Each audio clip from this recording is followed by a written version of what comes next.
Hello, I'm Joachim Duplessis. Welcome to the HTS Epoll. It's your opportunity to weigh in on the most pressing issues of the day. Some public political figures have recently made very inflammatory comments in public, some of which may be interpreted as incitement to violence, while others are clearly distasteful. There had been a flood of such distasteful comments on social media, but now they are in mainstream formal settings. The statements have been made without any retraction or apology by either those who made them or the organizations on whose platforms the offending statements were made. So we ask, would you like public political comments to be toned down? We took to the streets to get your opinion, and here's what you had to say. Yes, I think politicians should definitely tone down on their statements on platform, especially those defamatory statements and these statements inciting violence, like the recent statements we had about turning guns on politicians and burning houses and so on. These things really should not happen. Politicians should think before they speak.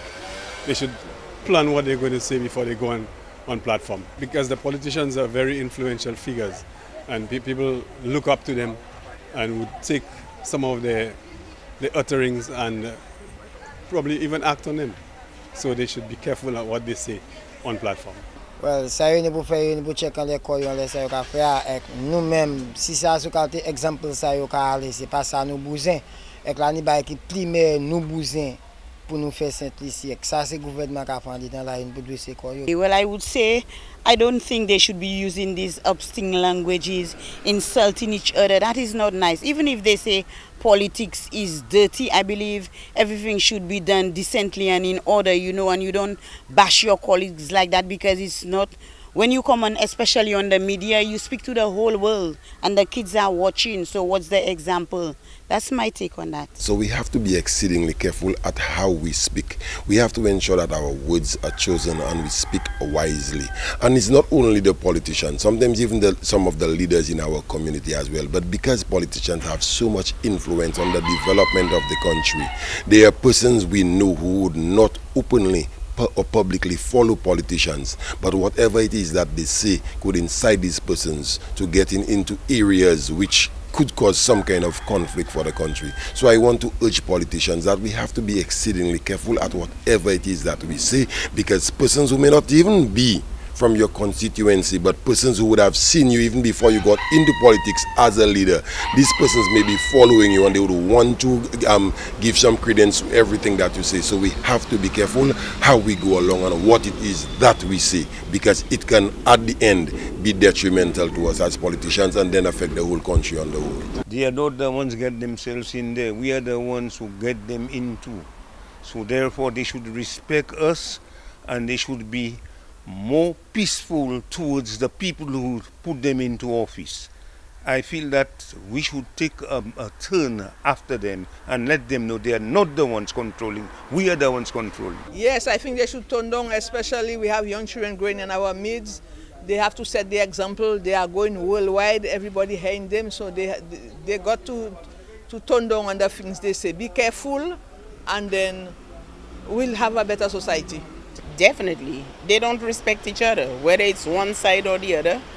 They disrespect each other and people are looking at them, people are looking up at them. That's why the communities are that way. Nobody respects anybody anymore.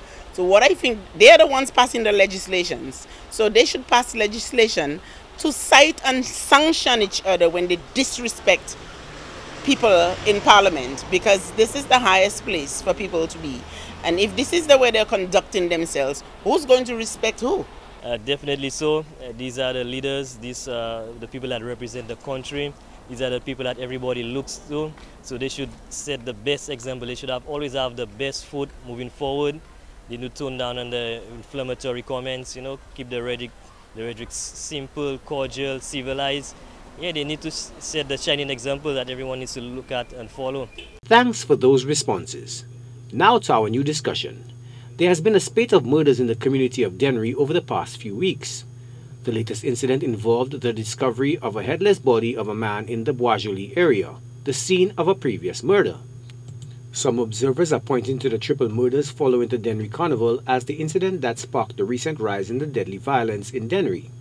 In the case of the spike in the violence in Vieux Fort earlier this year, The area was declared an escalated crime zone, thereby broadening the powers of the police to address the crime situation in that community.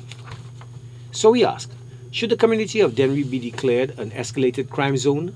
Voting is easy. Just log on to htsstlucia.org and vote.